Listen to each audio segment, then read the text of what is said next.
Hey guys! And welcome back to my channel. At ngayon ay magre-review tayo ng new local skincare brand na magla-launch today, like as in May 31, na mabibili nyo sa Watsons and other SM department stores, which is Hyaloo. Although local brand siya, the products are made from Korea. Kung gusto nyong matry ang mga Korean skincare products na affordable and a cheaper alternative version, try nyo tong products na to guys. As in, similar siya sa other Korean brands ng skincare products na na-try ko na. Like as you know, ang dami ko ng mga Korean skincare products na na-review ko dito sa channel ko. Kung gusto nyo, tingnan nyo yung mga videos ko. Makikita nyo yung mga Korean skincare products na natatry ko. Kaya nung na-try ko tong product na to, there are a lot of similarities. Kaya kung gusto nyo mas cheaper and mas affordable version ng mga Korean skincare brands, ito na yung chance nyo. So, ano nga ba ang Hyaloo, guys? From the name itself, Hya, ang mga products ito ay gumagamit ng mga hyaluronic acid, which helps in moisturizing and hydrating your skin, which is very needed sa country natin kasi ang init dito. At sabi nga ni Dr. Kbeauty, diba, sa TikTok, sabi niya na dapat laging hydrated and moisturize yung skin natin. Hyaloo has a total of 5 products. As you can see, ayan siya. And yung kanyang boxes is nandito din. Ito yung kanyang box, guys. Ayan, as you can see, diba? Super cute, super minimalistic. Ayan. Ay! Ayoko na. Ang maganda sa mga product na to, guys, is they are compatible with any skin type. So, kung ikaw yung tao na hindi mo alam kung ano yung skin type mo, if either you are dry, oily, combination, ayan, these products are suitable for any skin type. So, you don't need to worry kung tama ba yung products na ginagamit nyo. And kung patuloy yung ginagamit yung mga product na to, guys, is mapapansin nyo na every time na gagamit kayo, is mapifeel nyo na mas nagiging moisturized yung face nyo, or plumper, smoother, anything. Like as in yung parang wala na yung mga bumps, wrinkles. Kung tinatanong nyo, guys, bakit nga ba natin kailangan ng hyaluronic acid para sa ating face, sa ating body, sa ating skin? It's because hyaluronic acid acts as a hydrator sa ating skin, which keeps the moisture and the water. Kasi as we grow older, when we are more exposed to stress and pollutants, nadi-decrease yung hyaluronic acid sa body natin. Kaya we need to use skincare products na mag-maintain and mag-add ng hyaluronic acid para ma-keep yung moisture and yung hydration sa ating skin. Lahat ng products na ipapakita ko sa inyo, guys, ay lahat sila cruelty-free, mineral oil-free, alcohol-free, no synthetic color, non-comedogenic, vegan, paraben-free, and recyclable sila lahat. So, magsisimula tayo, guys, sa first product, which is the first step in doing this skincare. Ayan. So, ito yung kanilang Hyaloo Aqua Plus Foam Wash. Ayan. So, as you can see, makikita niyo yung Korean word, Korean letters dyan. Diba?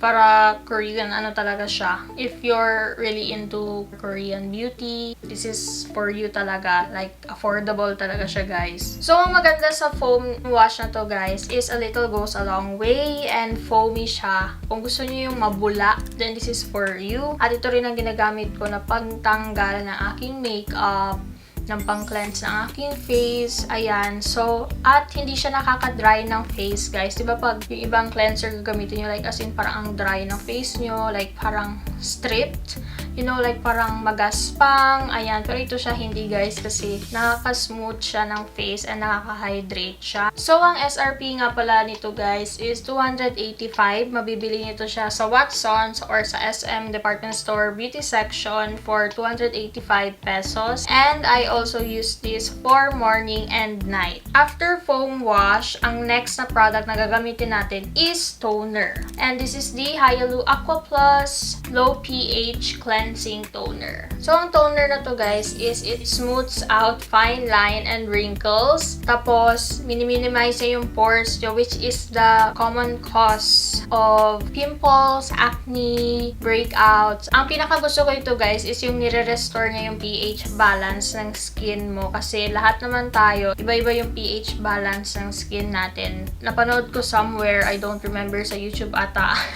na it is very important sa skincare na ma-restore yung pH balance mo. Nilalagay ko to siya sa ref, guys, para mas masarap siya gamitin. Kasi toner, di ba? Nilalagay ko siya sa ref, and then kung gagamitin ko na siya, nilalagay ko siya sa cotton pad, and then, ayan, toner. Ayan, so ginagamit ko siya every morning then and night. SRP nga pala nito guys is 345 pesos. After toner, ang gagamitin natin guys is hydrating gel, and ito yung kanilang product for that. This is the Hyaloo Aqua Plus Deep Hydrating Gel for face and body. So magagamit siya sa inyong katawan. Ang maganda dito guys is it is non-sticky and non-greasy. Like on my experience, nakatry na ako ng maraming Korean skincare brands or hindi man siya Korean, pero ang problema ko talaga is yung sticky or yung greasy feel. Hindi siya komportable kung matulog ka or tuwing umaga, like especially nagmamas tayo, and kung sticky and greasy yung feeling natin, di ba parang ayaw na nating mababad sa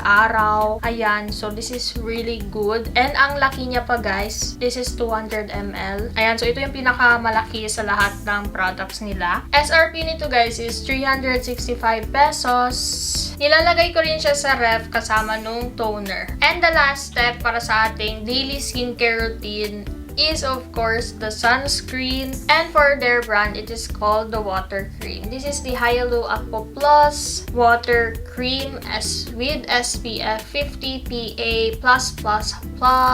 So ang maganda sa sunscreen na to guys is it is water-based moisturizer. Natandaan ko na naman yung TikTok na pinapag-awayan sa TikTok is yung sabi ni Dr. Vicky Bello na advisable daw na wag na gumamit ng moisturizer sa Philippines, but pwede naman if it is water-based. Correct me if I'm wrong, pero yun yung kasi yung pagkaintindi ko ng TikTok. I think isa ito sa mga tinutukoy ni Dr. Vicky Bello na advisable in using in the Philippines is a water-based moisturizer na nakatulong sa inyong dullness and dryness ng skin nyo, and sun protection of course. And ang maganda dito guys is pag gamitin nyo siya, hindi siya masyadong maputi.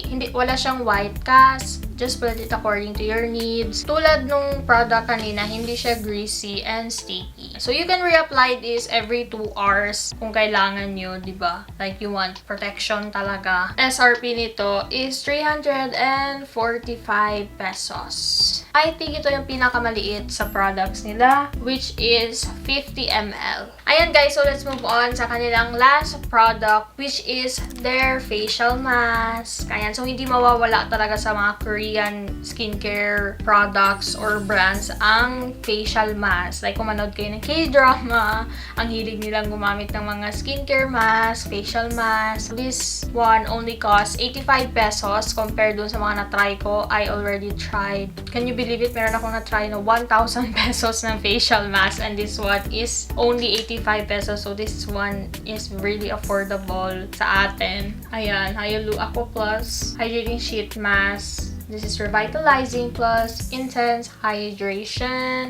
Ayan siya guys. So gagamitin nyo siya sa face nyo for 15 minutes. Nilalagay ko rin ito siya guys sa ref. So kung gagamitin nyo siya sa face nyo, mas cooling at mas malamig siya sa mukha nyo, and mas comfortable siyang gamitin. Ganun ako gumamit ng mga facial mask. Etong facial mask na to guys is nababad siya sa serum, which contains 4 types of hyaluronic acid, ceramides, and 7 plant extracts including cica and green tea extract. Yung mga ingredients na yun guys is very common for Korean skincare products. I remember trying cica, hyaluronic acid, and green tea extract. Ayan. So kung gagamitin nyo itong facial mask na to guys, first you need to wash your face, tapos dapat dry siya pagkalagay nyo, and then you peel it, open the pack, and then kunin nyo yung mask. Then, ilalagay siya sa face nyo. Then, wait for 10 to 15 minutes. And then, i-massage nyo yung serum na natira sa inyong face. Ayan. So, pwede na kayong matulog.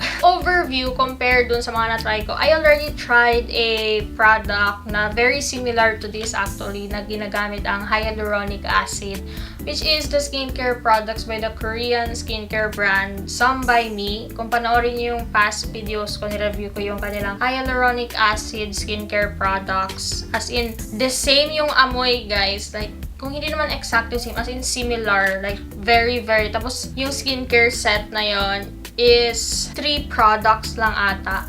And will cost you 2,000 plus. Like, ganun siya kamahal. Kung gusto nyo talaga ng high-end or expensive Korean skincare brands. Ayan. And meron na lang yung sa Sika. I also tried from Duicel, which is expensive din. Like, mag-abot siya ng 1,000 plus each product. So, if you're looking for a affordable and easy to buy Korean skincare brands, kasi ang problem sa mga Korean skincare brands is ang hard nilang hanapin or mahirap silang bilhin if you're from the Philippines kasi iba-ibang website, kung hindi sa Shopee, yung iba naman hindi available sa mga shopping apps like Shopee, Lazada, kaya you need to go on their website and ang hirap pa talagang intindihin yung mga nakalagay sa kanilang website. So, kung gusto nyo talaga ng mabilis lang or easy access na mabibili nyo lang sa mall, you can try this, guys, from Hyaloo na mabibili nyo sa Watsons and SM department stores in the beauty section. So, yun lang naman, guys, para sa video na to. And if you enjoyed this video, make sure to hit the like button below and subscribe to my channel kung nagustuhan niyo itong content na to. You have any other suggestions or if you have any other questions, just comment down below. Don't forget to follow me on my social media accounts, my Twitter, my Instagram, and my Facebook page. Don't forget nga pala to follow Hyaloo PH on their Facebook and Instagram account, which is Hyaloo PH Wove. Ayan lang naman, guys. So, bye-bye!